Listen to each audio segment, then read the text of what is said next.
আমি তোর ফেভারিট জিনিস আছে, খা। ও থ্যাংক ইউ। ওয়েলকাম। বিরিয়ানি মানে অন্যরকম ভালোবাসা।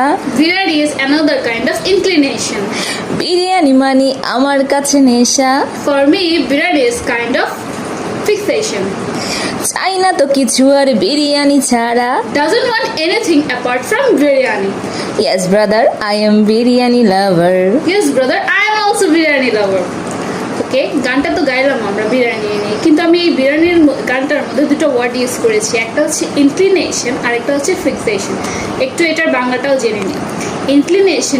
ইনক্লিনেশনকে আমরা বাংলায় বলতে পারি ভালোবাসা। আমরা লাভের জায়গায় আমরা ইনক্লিনেশন ওয়ার্ডটা ইউজ করতে পারি সিনোনিম হিসেবে। আর ফিক্সেশনের অর্থ হলো অ্যাডিকশন। কোনো কিছু যখন নেশাগ্রস্ত হয়ে যায়, মানে নেশাগ্রস্ত বলতে খুব বেশি ওটার প্রতি আকৃষ্ট যখন থাকবেন কিছু নিয়ে, তখন আমরা কিন্তু একটা ওয়ার্ড ইউজ করি অ্যাডিকশন। কিন্তু আমি আজকে অ্যাডিকশন ওয়ার্ডটা ইউজ না করে ফিক্সেশন ওয়ার্ডটা ইউজ করেছি। বুঝেছেন? Thanks for watching. আল্লাহ হাফেজ।